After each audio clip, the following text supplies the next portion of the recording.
Welcome back to our channel. నేను మీ మాధురి.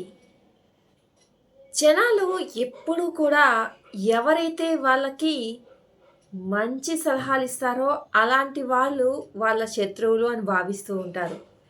ఎవరైతే చెడ్డ సలహాలు ఇస్తూ ఉంటారో వాళ్ళే మిత్రులు అని భావిస్తూ ఉంటారు. ఎలా అంటే మనము కాటు వేస్తుంది అని తెలిసి కూడా పాముకి పాలు పోసి పెంచుతాము. కానీ నీడనిచ్చి మనకి ఎంతో ఉపయోగపడుతుంది అని చెప్పేసి తెలిసినా కూడా ఎక్కడో ఉన్నటువంటి ఒక చెట్టుకి కొంచెం నీరు పోయటానికి ఎంతో ఆలోచిస్తాం. అబ్బా!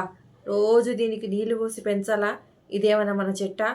ఎవరో గవర్నమెంట్ వాళ్ళు పెట్టారు, బయట ఏదో మన ఇంటి ముందు ఉంది. దానికి పోయడం అవసరమా అని అనుకుంటారు తప్ప, దానికి నీళ్లు పోసి పెంచితే అది నీడయ్యేది మన ఇంటికే, అది ఉపయోగపడేది మనకే అని చెప్పేసి ఏ కోసైనా కొంచెం కూడా ఆలోచించరనమాట. అలాగే అనమాట ఈ జనం పోకడ కూడా. ఎందుకు అంటే మంచి చెప్పేవాడి మాటలు ఎలా ఉంటాయంటే కఠినంగానే ఉంటాయి. మంచి చెప్పేవాడి మాటలు ఎలా ఉంటాయి అంటే నీకు నచ్చినట్టుగా ఉండవు. ఎందుకు అంటే మంచి చెప్పేవాడు అది చేస్తే నీకు కరెక్ట్‌గా ఉండదు, అది చేస్తే నువ్వు ఆ తర్వాత నష్టపోతావు అని చెప్పేసి ముందు చూపుగా అంత ఆలోచించి జరగబోయేది కూడా ఎంతో కొంతో తనకి జ్ఞానం ఉందంటే అది ఆలోచించుకొని పోనీ దానివల్ల ఎక్స్‌పీరియన్స్ ఒకటి వాళ్ళకుంటే ఆ ఎక్స్‌పీరియన్స్‌ని జోడించుకొని వద్దురా బాబు నువ్వు చేస్తే నేను ఇలా అయ్యాను, నీకు కూడా అయ్యే అవకాశం ఉంటది అని చెప్పేసి ముందు చూపుగా ఆలోచించి చెప్తారు. కానీ అది మనకెలా అర్థమవుతది?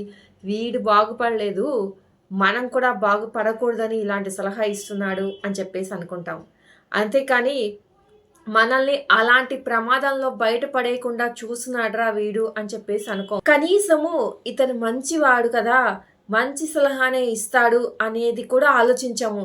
తీరా మన దాకా వచ్చేటప్పటికి ఎంత మంచివాడైనా సరే మనకి చెడ్డవాడుగానే కనిపిస్తాడు. నెత్తిన అంటారు కదా, ఏదో కూర్చుని ఉంటే ఏది కూడా తలకెక్కదని ఆ విధంగా బిహేవ్ చేస్తామన్నమాట. అదే చెడ్డవాడు చూడండి, నువ్వు ఏది చేసినా అవును కరెక్టే, ఆ వేలో వెళ్ళడం కరెక్టే, ఏమో మంచి జరగొచ్చేమో నీకు అని చెప్పేసి నిన్ను ఇంకొంచెం ఎగదోస్తూ ఉంటాడు. అంటే ఇంకొంచెం ఎంకరేజ్ చేస్తూ ఉంటాడనమాట. అది నువ్వు చెడ్డ పని చేయనివ్వు, ఏదైనా చేయనివ్వు, వాడికి పోయేదేంటి, వాడి దేశము వాడిష్టము, నాకు పోయేదేంటి, వాడు పోతే తర్వాత వాడే పోతాడు, నాకేమి ఉండదు కదా అనేసి చెడ్డవాడు అనుకొని ఇప్పుడు ఈ మూమెంట్లో మీకు ఎలాగా నచ్చుతుందో, మీరు ఎలాగా ఎక్స్పెక్ట్ చేస్తున్నారో అలా మీ మాటలో మాట కలుపుతూ కరెక్టే నువ్వు చేసేది అని చెప్పేసి నిన్ను ముందుకు తోస్తాడనమాట. కాబట్టి ఎప్పుడైనా ఎవరైనా ఏదైనా సలహా ఇచ్చినప్పుడు వాళ్ళ బ్యాక్‌గ్రౌండ్ కూడా చూసుకోవాలి. అంటే వాళ్ళు మనుషులతో ఉండే తీరు, వాడు మంచోడా, చెడ్డోడా, మనకి సలహా ఇచ్చేవాడు అసలు ఎలాంటి వాడు, వీళ్ళది పాటించాలా వద్దా అనేది కూడా చూసుకోవాలి. అంతేకాకుండా ఆహ్, మనము అసలు సలహా తీసుకునేటప్పుడు కూడా ఆ సలహా తీసుకునే అర్హత ఎదుటి వాళ్ళకి అంటే ఇచ్చే అర్హత, ఆ ఎదుటి వాళ్ళకి ఎంత మాత్రం ఉంది. అర్హత అంటే ఏదో పెద్ద ఆస్తిపాస్తుల పెద్ద చదువా అని కాదు. అంటే అంత జ్ఞానం ఉండి ఉండొచ్చా ఈ పర్సన్‌కి అన్న వేలో కూడా ఆలోచించి మనము సలహాలు తీసుకోవాలనమాట. అది ఫ్రెండ్స్ కానివ్వండి, ఎవరన్నా కానివ్వండి.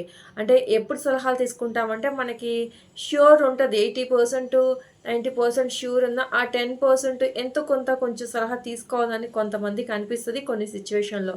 అలాంటప్పుడు సలహా తీసుకోవడంలో తప్పులేదు.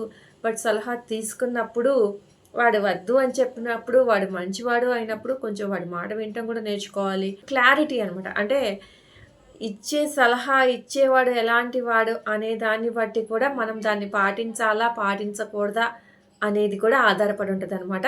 ఎప్పుడైనా నేను ఒక కొటేషన్ గురించి మీకు ఎక్స్‌ప్లెయిన్ చేస్తున్నప్పుడు, ఒక విషయం గురించి ఎక్స్‌ప్లెయిన్ చేస్తున్నప్పుడు, ఆ పర్టిక్యులర్ కొటేషన్ ఏదైతే చెప్తున్నానో దానికి సంబంధించి మాత్రమే నా మ్యాటర్ ఉంటుంది. కానీ అన్నిటికీ మాత్రం ఇదే మీరు అనువదించుకోండి, ఇదే ఫాలో అవ్వండి మాత్రం నేను చెప్పడం లేదు.